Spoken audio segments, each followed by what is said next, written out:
When speaking about remains of ancient advanced civilization in Africa, everybody thinks about Egypt only. But there is much more than that.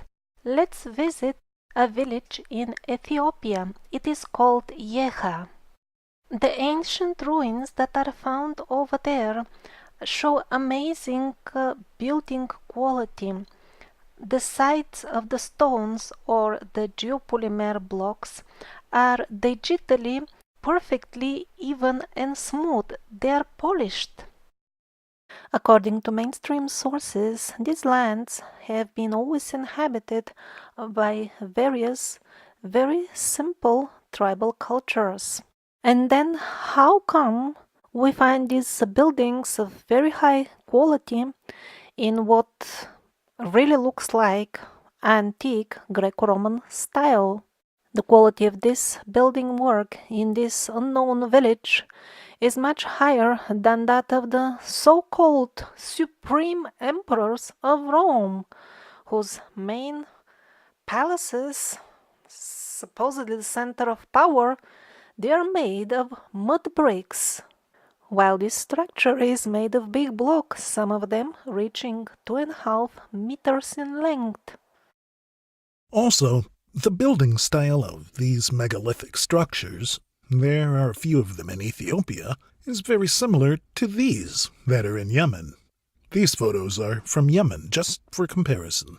And by the way, it's absolutely the same in the Temple Mount in Jerusalem, in Cambodia, in Turkey, in Peru. It's almost as if the same builder made them all. But this builder is not at all present in the current history of Ethiopia. Why is that? Now look at this single stone. What was it? 20-some meters long. That is gigantic. It definitely rivals the highest quality work found in the Egyptian megaliths. And this is the actual quarry from where the mainstream historians assure us that this stone was taken. Well, it is a completely different color. It is reddish. Look at the megaliths. They are whitish and dark, like black. That's not there at all in the quarry. Actually, the entire so-called quarry consists of small staircases cut in the rock. Not to mention the enormous obelisks in Aksum, the capital of Ethiopia. They are much bigger than the famous Egyptian obelisks, and even with our so-called advanced technology these days, we cannot rebuild them to their previous glory, not in one piece anyway, as they originally did.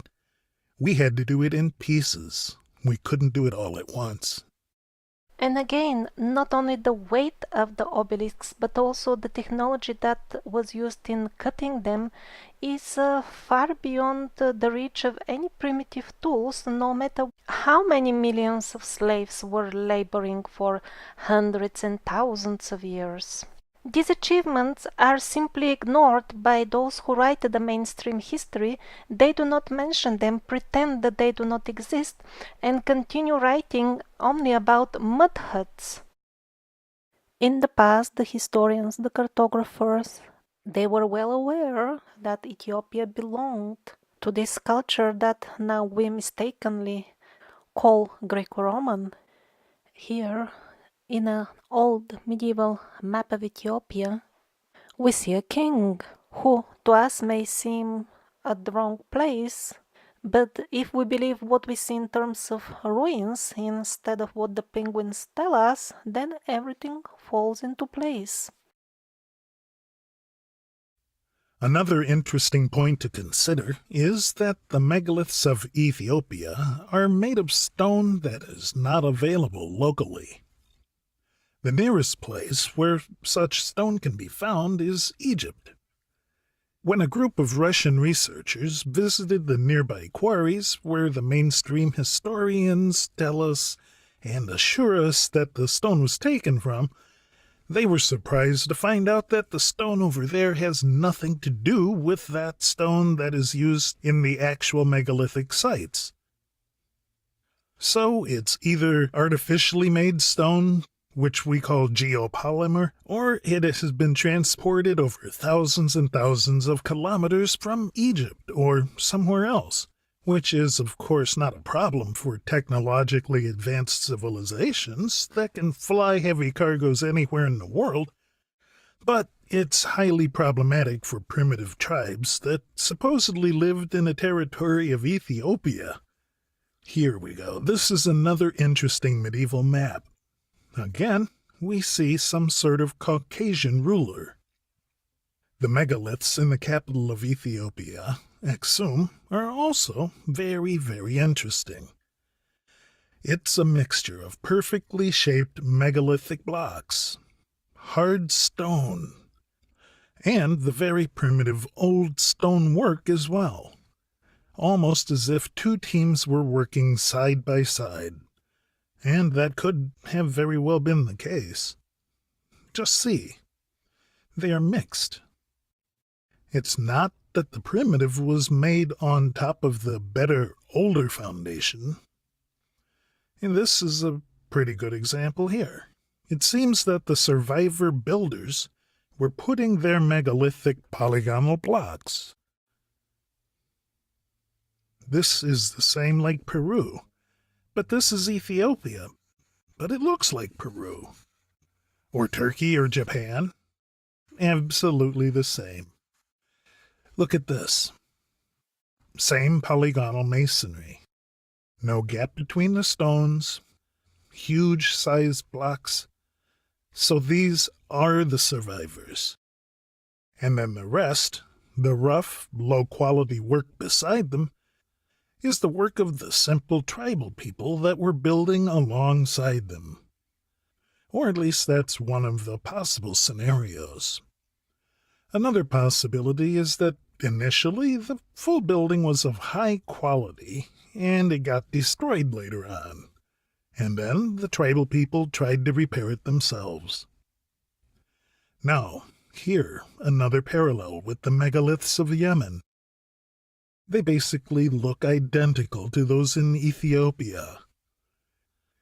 The building style, the blocks, the size, just the same. And we're back to Aksum. The familiar megalithic underground tunnels, enormous blocks of very high-quality work.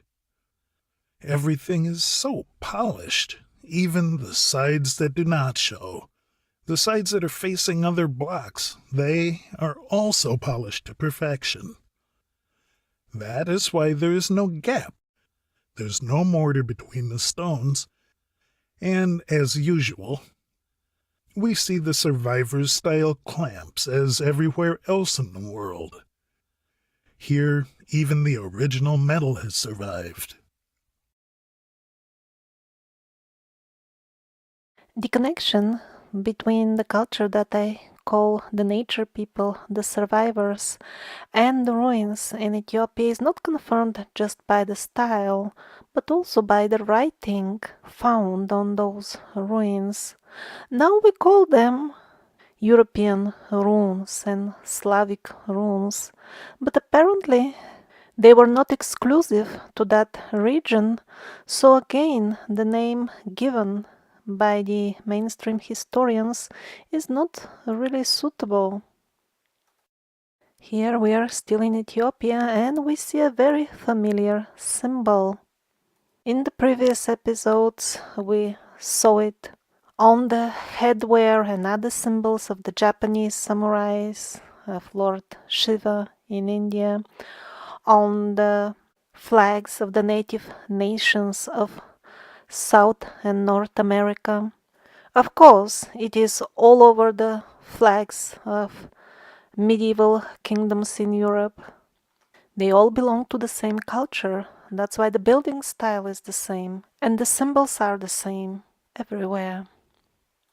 And by the way, the village where the megalithic ruins are found is called Tieja, probably for the same reason for which one of the Japanese islands was called Yesu. The famous rock-hewn churches of Lalibela, again Ethiopia. The elders still tell the story that in the past, angels of other races used to join their religious processions.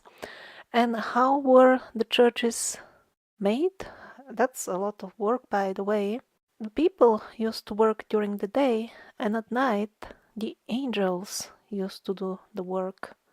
And it seems that this group of angels wasn't that independent after all, because it cut the symbols of the survivors again on the walls of the churches. According to the locals, the king, during whose reign these churches were made, used to travel in altered states of consciousness, and in those realms he was in touch with the angels under whose guidance the churches were made. The passages around them are quite deep and at places some 15 meters wide. That's a large volume of stone, very unlikely to have been cut by local tribes, especially within the very short span of a couple of years during which the churches are considered to be built. If we take the traditional story about the help of the angels, then the full story is much more believable, especially taking into account how fast they were allegedly built. And as I found out very recently, Ethiopia is very, very rich in rock-cut ruins in absolutely the same style as we see them in Turkey, in Italy, in great concentration, and also in dozens of other countries. Their distribution covers most of Europe and Asia, and apparently now Africa. The same rock-cut rectangulars, which are typical for the early stages of rock cutting. All this is in Ethiopia only. And then the Derunkuyo style rock cut cities. These cavities here are rooms.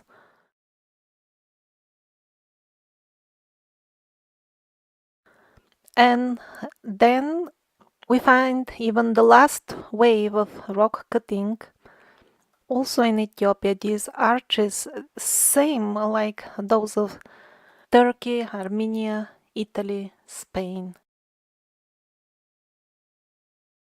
And as in all other regions, rock-cut ruins from the earlier periods were later on converted in monasteries and churches. Here, same like in Turkey, you see only half of the room is left.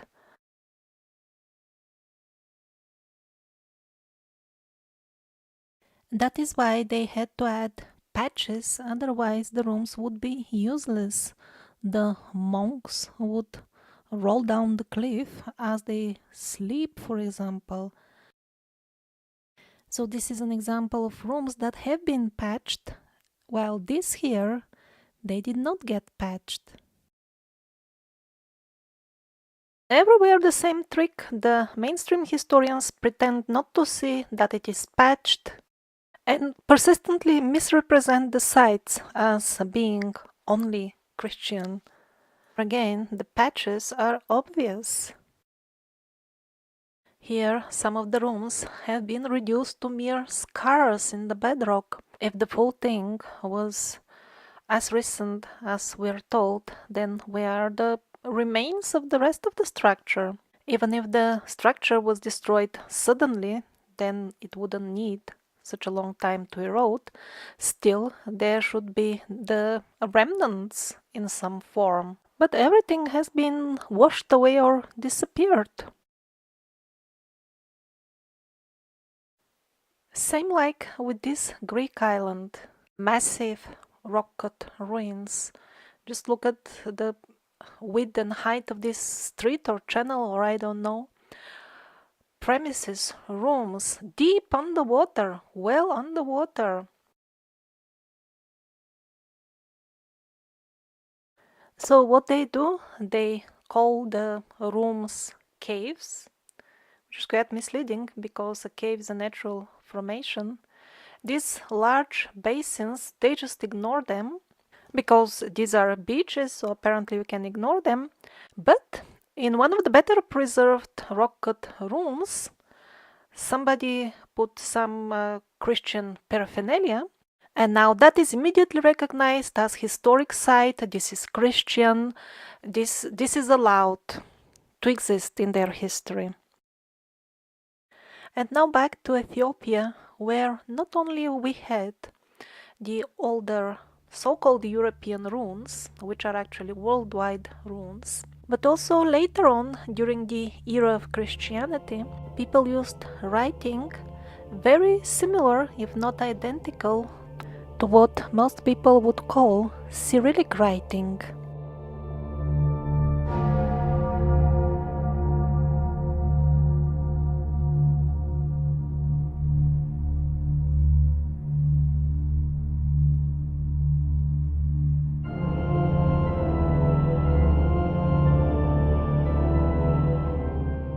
And actually, believe it or not, but in the Middle Ages, Ethiopia was repeatedly referred to as the place of Saint John the Baptist. There could be two possible reasons for this. First of all, because Ethiopia was a Christian country. Yes, here are just two of the numerous medieval quotes which you can find in the works of Anatoly Fomenko.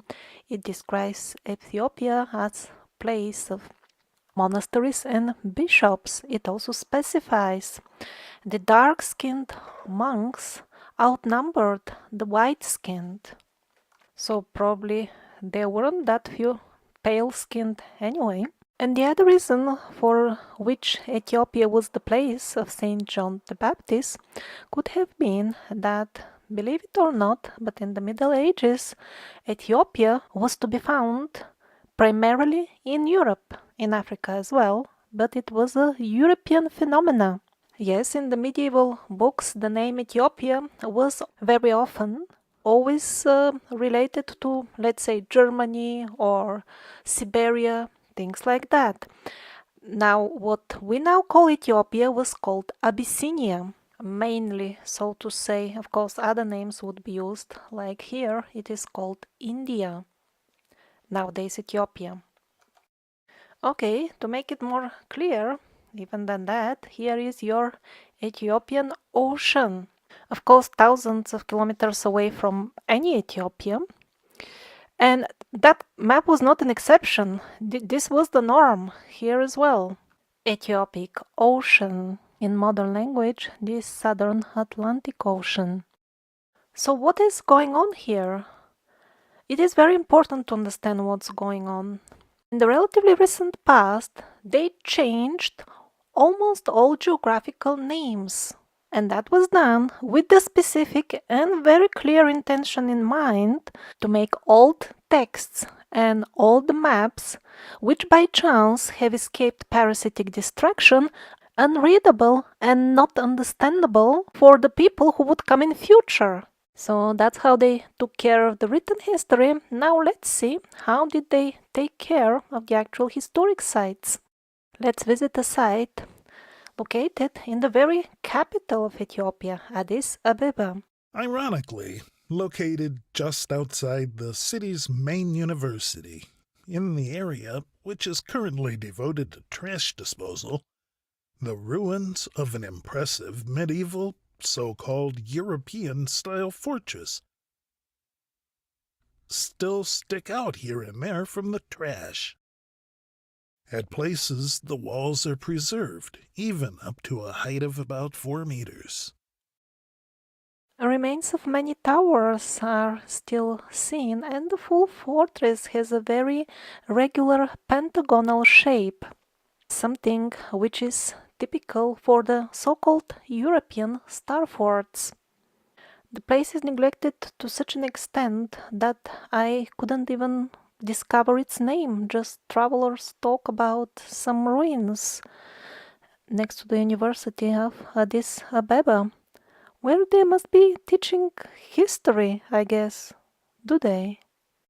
That so-called history deals only with the illiterate Africans who lived in huts, And that is to prepare them for the next stage of the parasitic plants, where they don't even have huts anymore even. And because they know that there are still some normal people left who will realize that this is seriously wrong, for them they have a different story. You see, kindly they are giving them a small check, and in this way the good people have to become convinced that they have done everything possible. Which is yet another illusion from the parasitic paradigm, because what we should do actually, if we want to put end to this nonsense and starvation, is first of all abolish central banking and get back to an honest monetary system.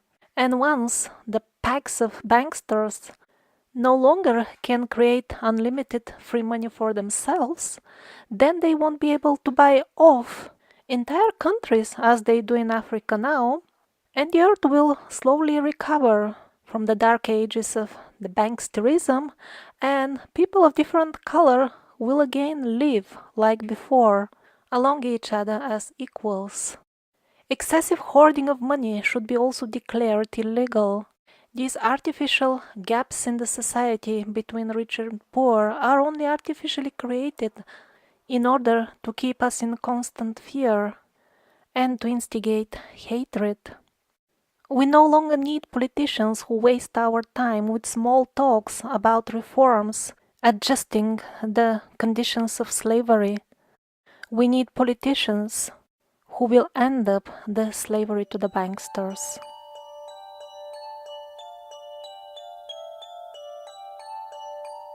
So the people of Africa, as the people of all continents, were regularly visited and helped by human and non-human angels.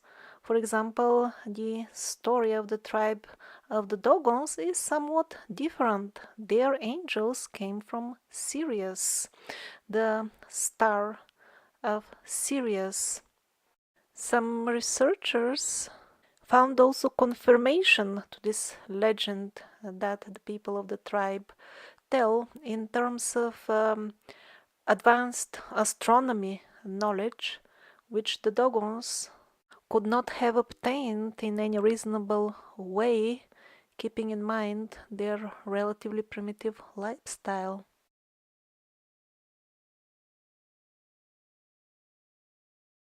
So, let me show you some images of the indigenous original inhabitants of Africa.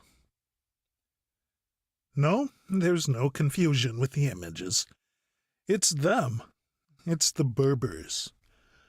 On one side, the mainstream penguins don't deny that these are the original inhabitants of northern and even central Africa.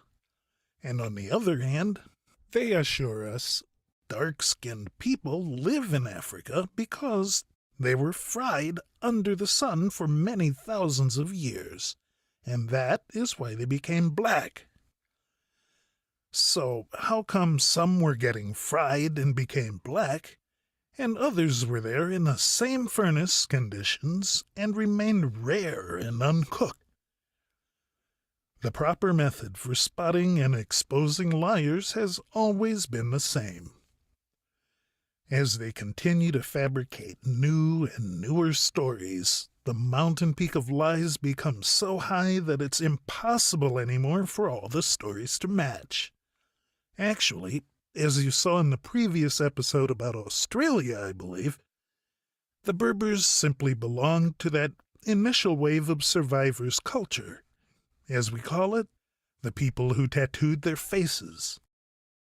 And it's no surprise that we aren't being told the truth about their origin in northern Africa, because it was the same in Australia, in Peru, in China, in Siberia. Burials and mummies of Caucasian blonde people are found, but they never find time to include them in the official history. And the Berbers not only look Slavic, their writing is also very similar to the runes used in Europe. Now, the ancient African languages are basically part of this worldwide rune-like writing system. And the mainstream historians are so busy finding the differences between the different types of runes and giving them all completely different names, so that they look like a completely different writing system. They're so busy with that they fail to make the main observation, which is that on all continents without exception, these writings are found. Not even one continent is without them. That they belong to a single culture. How is it that they are assuring us that everybody evolved independently and was discovered at some point by the colonialists? But they were all using the same writing before their so-called discovery. Why is that? So they're telling me this is an African language from Sudan, 1,000 years old. Then how come I don't know any African languages and I read here words written in modern Slavic, Mikhail, Cosmos? What a joke. No, this is not some local language from Central Africa. This was language used over continents. The patterns on the traditional Berber embroidery are identical to the patterns of the Slavic people. This is a historic Berber site. The traditional outfits of the Berbers are very similar, if not absolutely identical, with the traditional outfits of some Slavic nations. What you see now are photos of traditional Slavic outfits, and if it is not the caption of the photos, I myself cannot even distinguish are they Berbers or Slavs. Although I'm of East European descent myself, if I'm shown a traditional costume, I cannot say for sure is it Berber or is it Slavic. They are identical, the costumes, and very often even the people who wear them. Despite the obvious connection between the Berbers and the people of Europe that even a small kid will notice, in the mainstream history they are viewed as absolutely independent. Credo Mutwa is a very well known and respected person in all Africa. He is a shaman and religious leader. He still remembers the old history that the native people had before the parasitic forces came and substituted it with lies. In Africa, it's the same as in all continents. The locals were visited by angels, highly advanced beings who were tall, who taught them, educated them.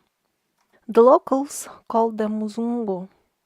They contributed not only to making the locals more civilized, but they also contributed in a very practical manner to the local gene pool. That's why all over Africa, sometimes people with blue eyes or blonde hair get born. So, as in all other continents, both demoniac and angelic species left their genetic stamps. In Egypt, during pharaonic times, it wasn't different at all. It's obvious from the old depictions that all races lived along each other. Only in very modern times people became racists, brainwashed by the mass media. That's what they show us there. Politicians who talk about brotherhood, love and democracy while actively implementing programs and laws which create further inequalities in the societies. These laws and programs, they create gaps between the races.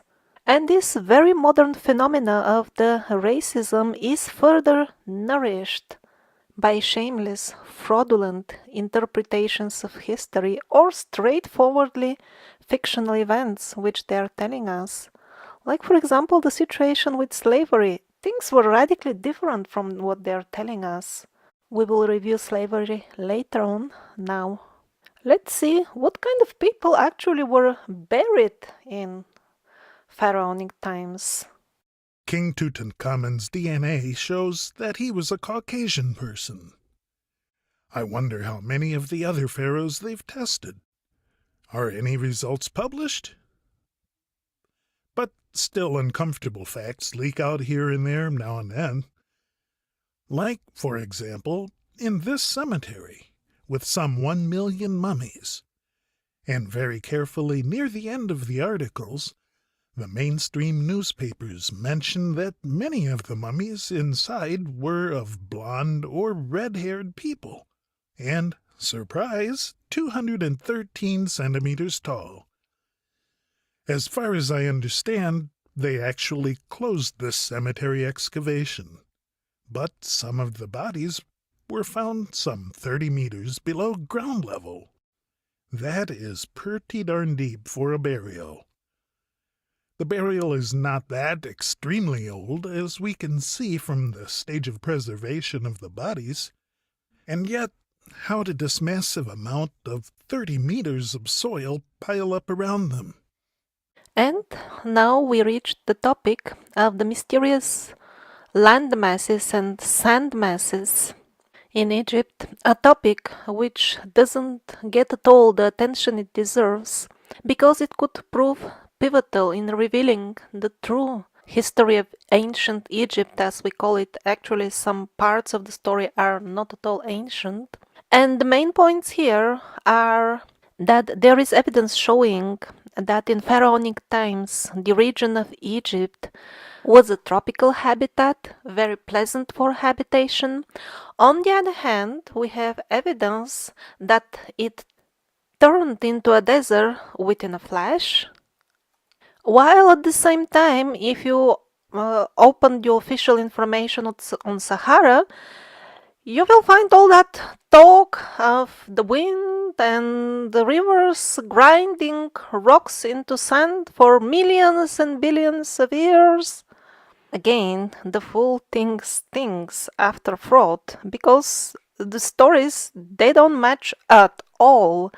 And on the other hand, the area around the Dead Sea, which can be seen also kind as a part of this desert area, over there we also have evidence that it was tropical, pleasant, in the relatively very recent past, and that it was turned into a desert by weapons, as discussed in the previous video about the timelines of the Earth.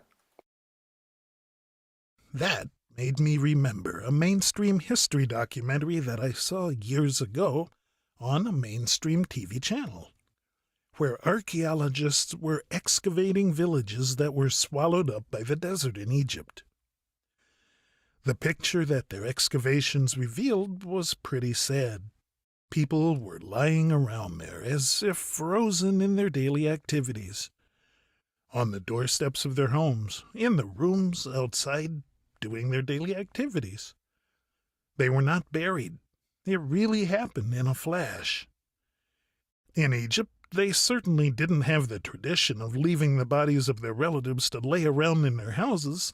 They used to bury them, mummify them, and the fact that they were left like this means that the disasters struck so quickly that there weren't any survivors even to bury the dead. And as we delve further into this, very interesting stuff starts surfacing.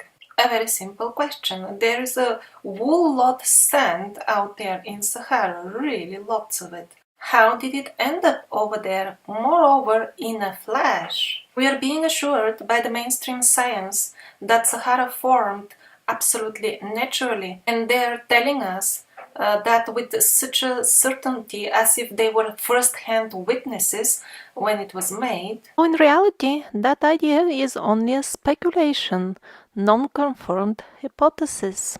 On one hand, the origin of all sand, which looks like this, smooth, of this color, is very suspicious, and various scientists have been wondering and raising the question, is the sand in the desert as such of natural origin? Even its chemical composition doesn't match the type of stone which allegedly was ground by gradual erosion to turn into sand. Yes, there are some beaches with usually black sand that really formed naturally, but these, the yellowish Sahara sands, they have been raising suspicion. Many geologists have said this sand really looks alien.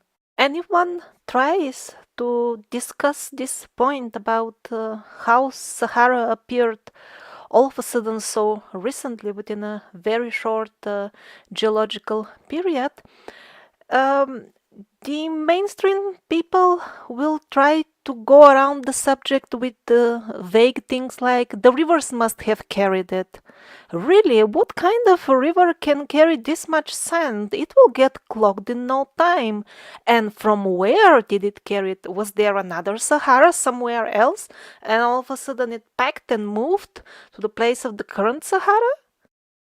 But instead of wasting time with their so-called hypotheses, if we just look at this photograph, what we see, a leveled surface of the earth, and then really lots of sand just dumped there. And even the leveled surface on which the vehicle is driving, even that we are not sure if it has natural origins, because don't forget that the burials of the rather tall blonde people were found under 30 meters of earth. It is not normal to dig that much for a grave. It really looks like that the entire Egyptian civilization was buried with layers of soil. I don't know if it is clay as everywhere else or what, and then even sand on the top.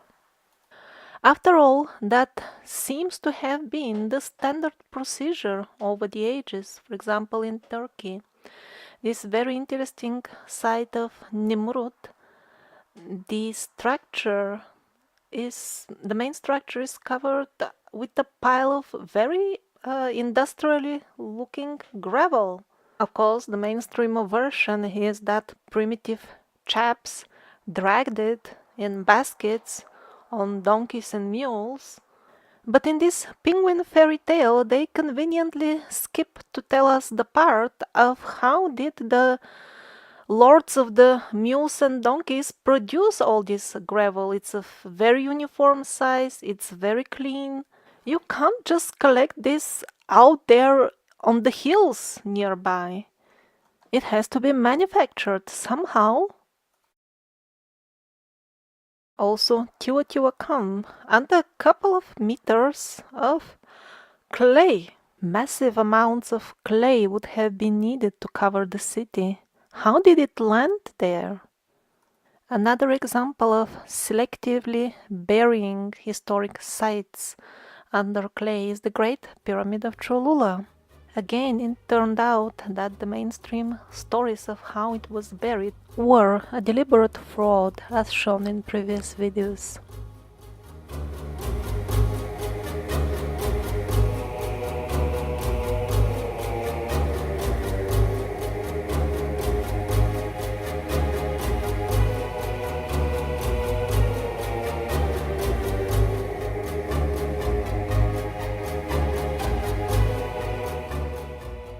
It is not that the dark Africans were just sitting and waiting for the gods to culture them. They were also actively traveling all over the world. Now, the Olmecs from America were a very much international mixture. Some of them are clearly African, and the proofs for that start with these huge stone heads. some reaching 3.5 meters. If the facial features are not enough, you can see the braids on the back of some of the heads, typical African braids. And also some old skeletons of the Olmecs show clear connection with the African race, and so are some similarities in their writing systems.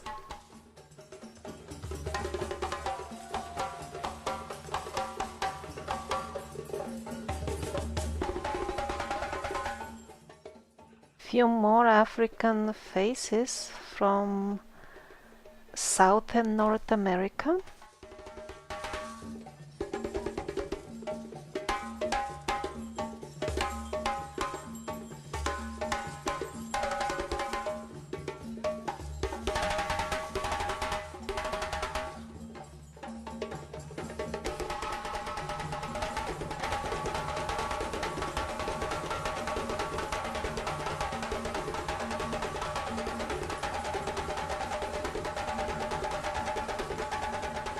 First episode about the true history of America, we saw numerous depictions of African elephants found on the both American continents.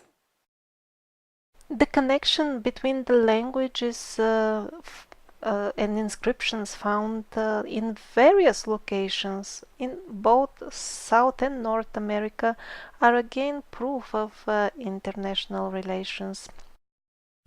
The African Olmecs had interesting friends, Chinese Olmecs, wearing the typical tattoo, face tattoo, which is one of the worldwide watermarks of the earlier waves of survivors. Or, in this case, to be more precise, people who received their culture from the survivors. The parallels are countless. Now, these are comparison between Chinese and Olmec's hieroglyphs.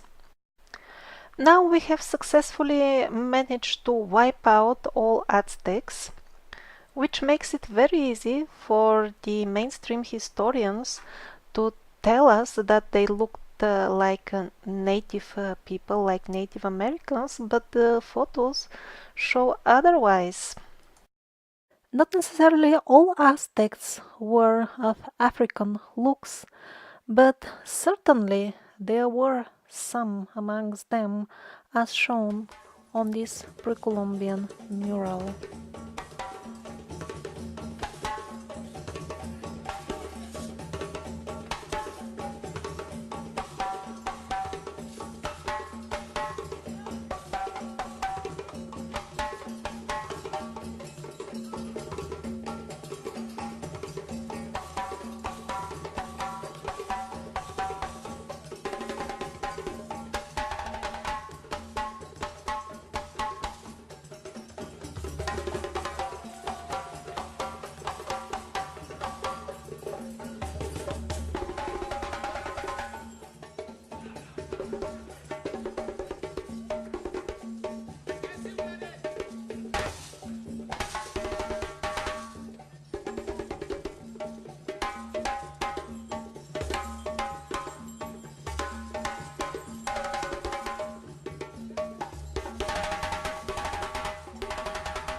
And these are more African artifacts found all over South and North America. Dogon cliff dwellings from Mali in Africa. And these are cliff dwellings from North America belonging to the Anasazi tribe. They look the same as the African. Other African cliff dwellings called Tellem.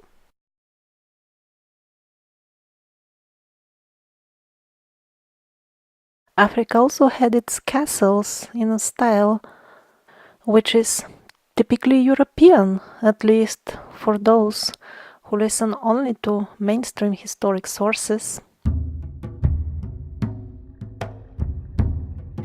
This resembles the Pantheon in Rome, but is in the African city of Kilwa. An ancient traveler shares his first-hand witness account of the Tanzanian city of Kilwa. It belonged to the Swahili people. Ibn Battuta says that's the name of the traveler. He describes it as one of the most beautiful and well-constructed cities in the world.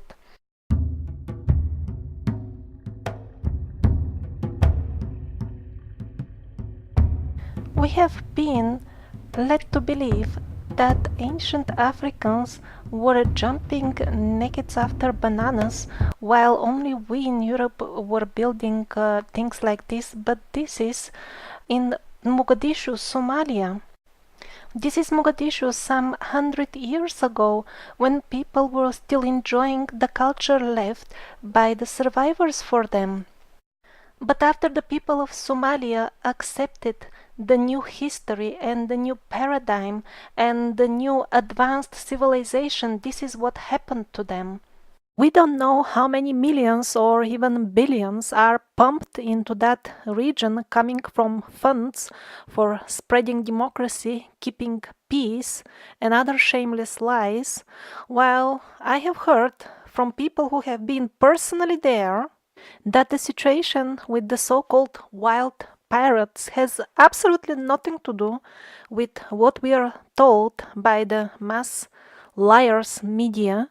The so-called wild pirates, they enjoy very well functioning top modern communication system connected to satellites, of course, because there is no official ground telecom connection or whatever you call it.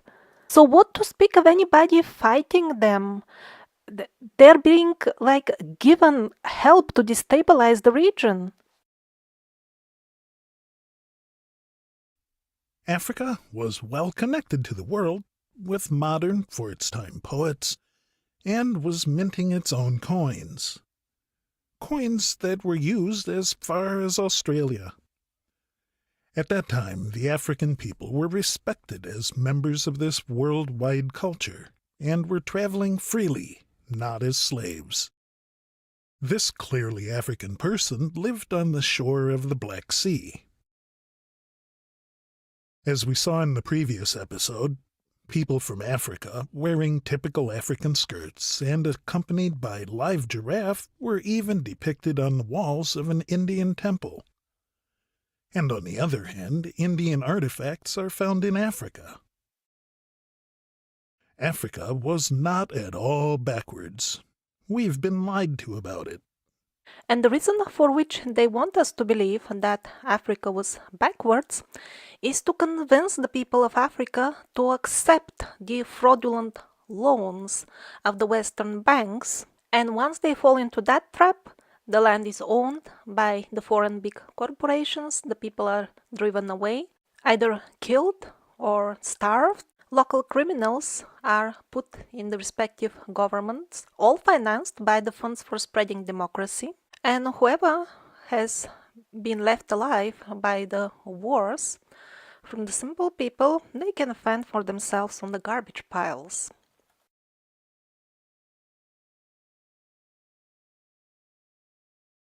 Now this piece of beautiful blue geopolymer, or in other words man-made stone, is from Sierra Leone. Our laboratories today cannot even figure out how did they color it, how did they make it.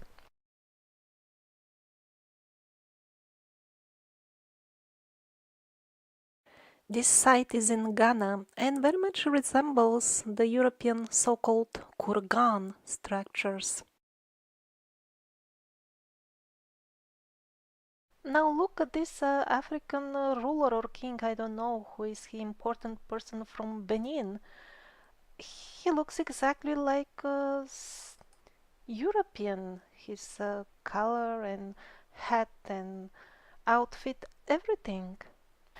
Well, in general, I must say mainstream history is being quite unfair to the African continent presenting them like semi-dressed people without any culture and living only in mud huts, while the civilization that we have is attributed only to the Europeans who supposedly came up with it. No, they did not come up with it. We all inherited it from the old civilizations.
The colonialists did not bring any culture to Africa, they only destroyed as much as they could, and whatever they couldn't tear down, for that they hired corrupt historians who wrote down a new history for them, according to which all the old buildings remaining from the culture of the survivors were relabeled as colonial. This doesn't look like a mud hut culture to me. It's from Sudan.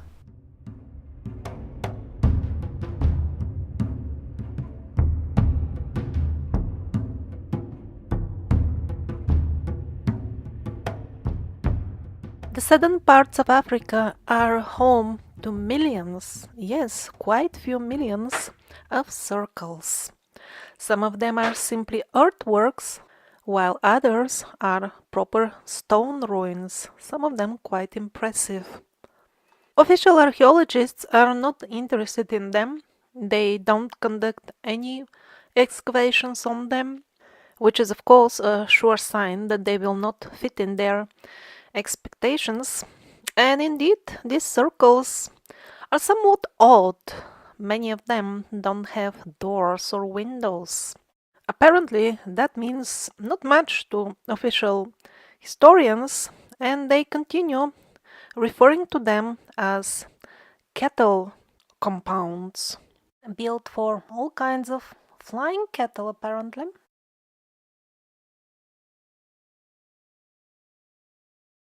Now let's visit a site that may look to us like the capital of all stone circles of South Africa. It is called Great Zimbabwe, and the official version of its history, is that nobody knows who built it and when and why and what was it. Well, when we hear in mainstream history that it is a mystery or we don't know, usually that means they don't want you to know who built it. The style of construction used in Great Zimbabwe is very, very similar to the one of the Chachapoya people of Peru.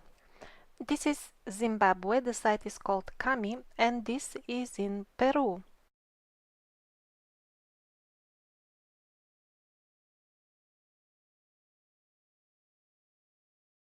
Now the circles in Zimbabwe don't have much decoration, but this is the main one. This is in Zimbabwe, and now this is in Peru.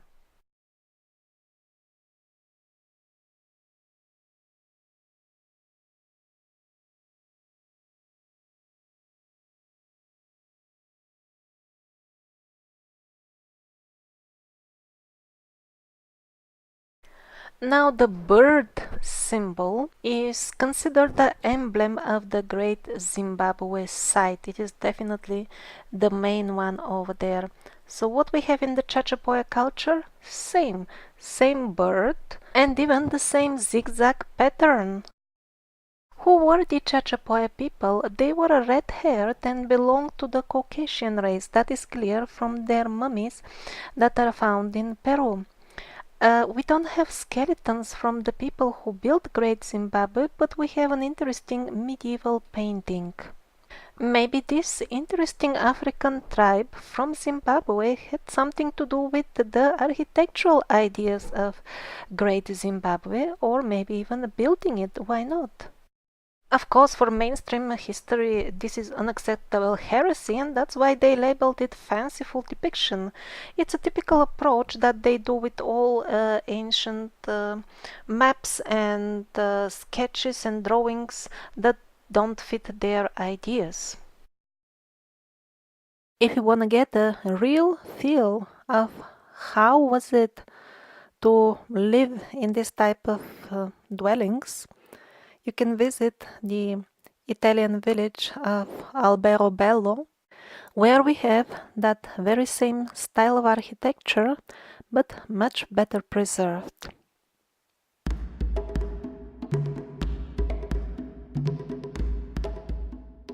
There are a couple of mind-blowing earthworks in Africa, and here I'm gonna show you just one of them. It goes across several countries: Namibia, Botswana, Zimbabwe, Zambia, and Angola. Not only the canals are dead straight, but they also continue in that way for hundreds of kilometers.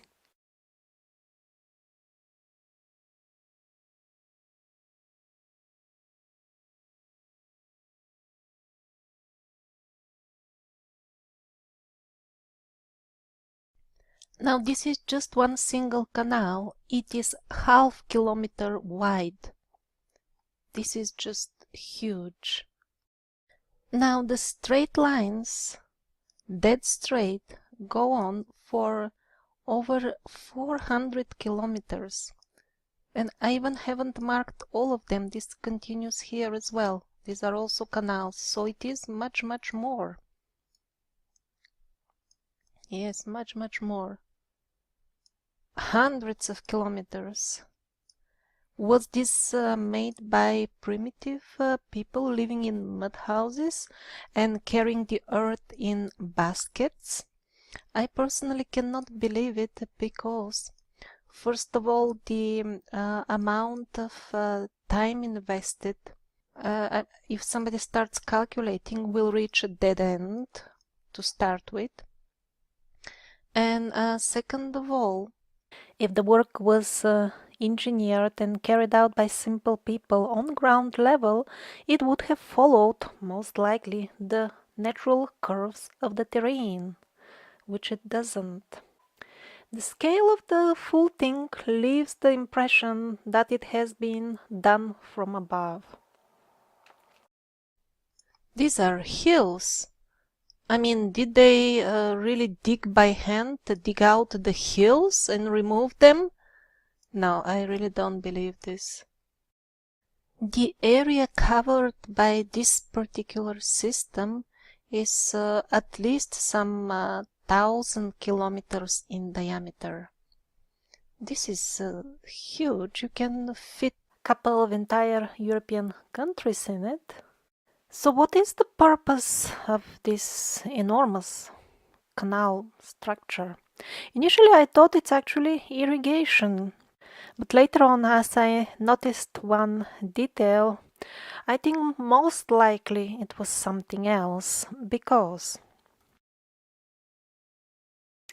do you see here how we have another grid crossing the better visible grid at an angle? It is not very well visible, but if you spend some time, you will notice it. Basically, whatever gigantic, I don't know, bagger or whatever streams of sound was clearing all this, sometimes did it in that direction and they did it in this direction.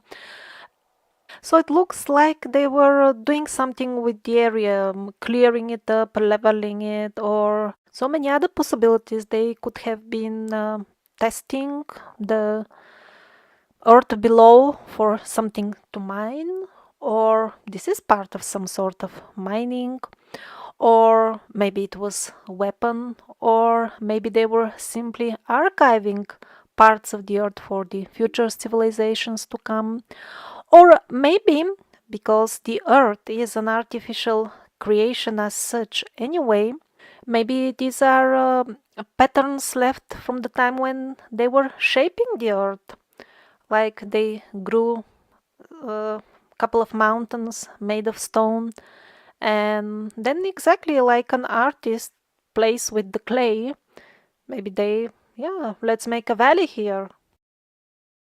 Or maybe an entirely different reason that we can't even imagine, because the full thing is beyond our scale of understanding.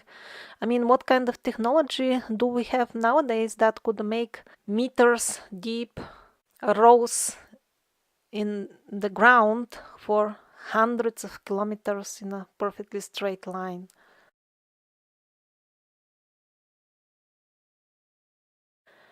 Since vast areas of Africa are scarcely inhabited or practically uninhabited, there are well preserved lifelines in Africa, like this grid, for example. These lines are not modern roads. This is one example.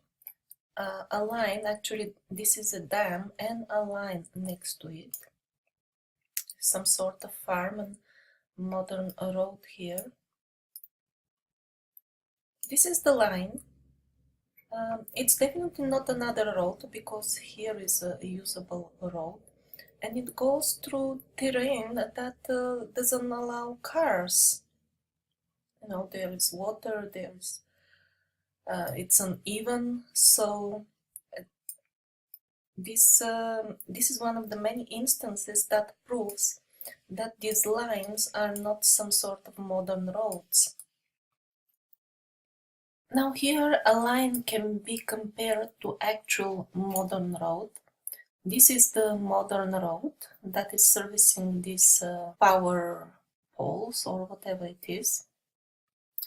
So you can see the modern road is actually only one lane. You don't need more in the desert. It's much smaller and it's not straight. It follows the terrain, while the line is of completely different nature.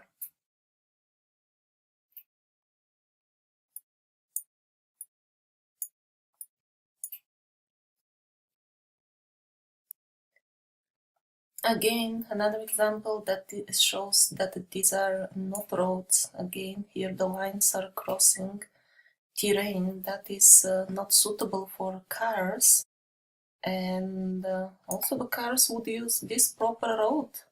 It has got a bridge, so these are definitely not some sort of modern roads.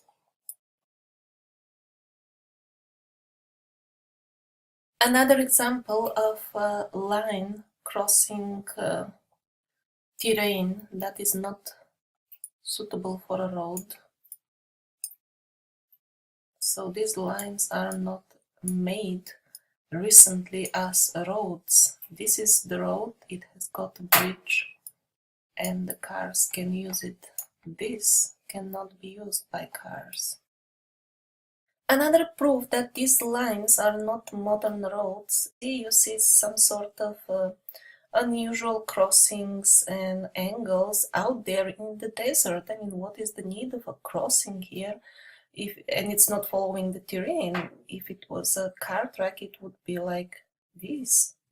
You know, there would be no need of these angles. And this is all over the desert where there is nobody anyway. Yet another case showing that these lines have nothing to do with modern roads is this. First of all, this line goes through mountains here. That also gives some hint that It is made by some sort of technology that is not familiar to us, probably from above. Because if it was done on the ground, this would be, difficult to crawl up like this and navigate in a straight line.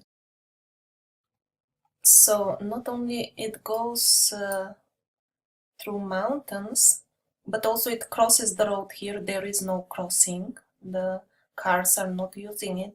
And by the way, all of the roads are probably, most of the roads in South Africa are probably placed on the existing infrastructure on the top. Probably this was a broader line itself.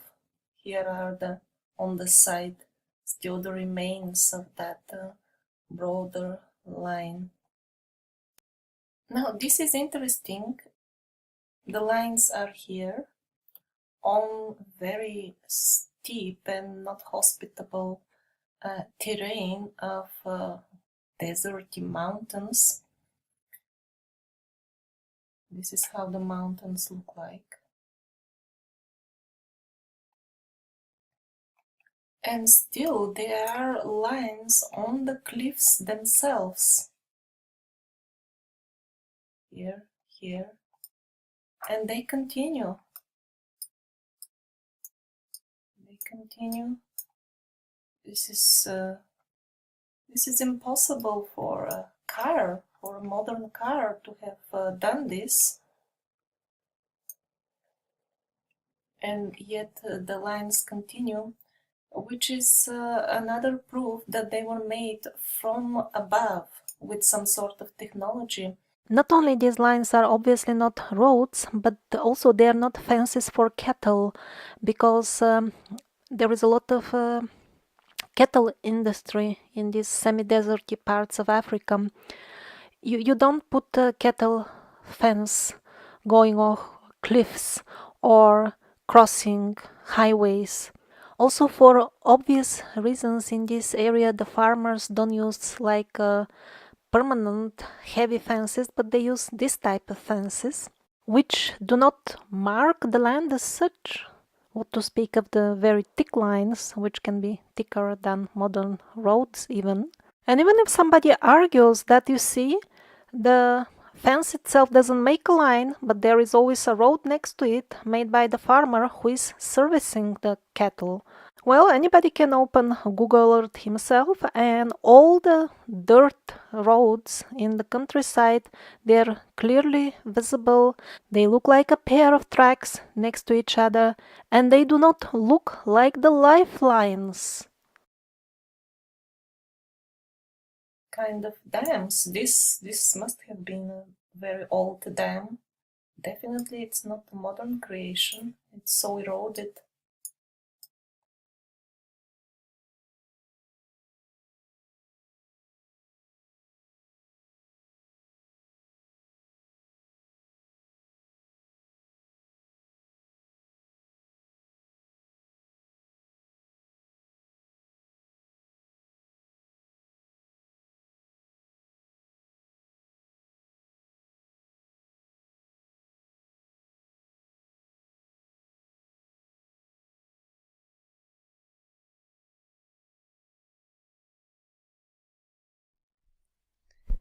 Now this is interesting. This is huge. This here, I used the ruler, is over almost 200 kilometers long. I noticed it on the map. It's just only one of such formations. Here is another one, not so clear. So I thought, what are these kind of squares? This is huge. Let's zoom in. And then I noticed those same like canal long lines. Do you see them on the right side? And then I noticed this brown spot, like burned. This is of course huge. And by the way, there were similar spots when I was looking at the system of canals which I showed you somewhat earlier in this video. So another hypothesis about these systems of canals is that they were actually kind of a cleanup after some nuclear or other very destructive war in the past. They needed to repair the earth to make it again suitable habitation for the future races. The brown burnt circle, it appears kind of on the left side of the screen now. This could be a nuclear crater or crater from some other weapon, and the keepers of the time were simply cleaning the area. And the long scars, the canals, are marks of the whatever tool or technique they were using. Who knows? This is just yet another hypothesis which is not proven yet. And this image illustrates how the bigger canal-like systems are connected with the relatively smaller lines. Not that we can understand much, but one thing is sure, they are connected very, very much.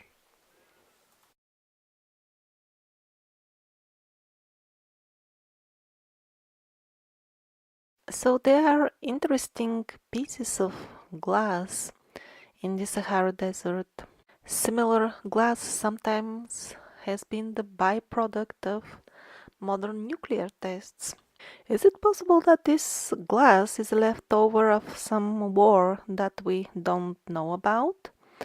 It's not that difficult to find out actually, because we have plenty of craters, and somebody who has got a dosimeter device and is curious enough, he can check what are the radiation levels at some of the craters. Many of them are conveniently and suspiciously located right next to historic cities. This is Ethiopia, Aksum. Of course, there could be some remains still of higher radiation levels if the bombing was done fairly recently. But even the very abundance of such craters near cities of the recent history by itself raises questions. So were people always attracted to craters when they were building their cities? Or is it more likely that the craters appeared because of the cities? In Siberia, people got curious enough. Many of them did do their homework, field work, and found indeed higher radiation levels at number of city craters, so to say. I don't know if somebody has done anything like this for the craters in other parts of the world.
There are a number of salt and sulfur lakes in Africa. Some of them could be natural formations, yet other could be tailing ponds, leftovers of the mining of the previous civilizations.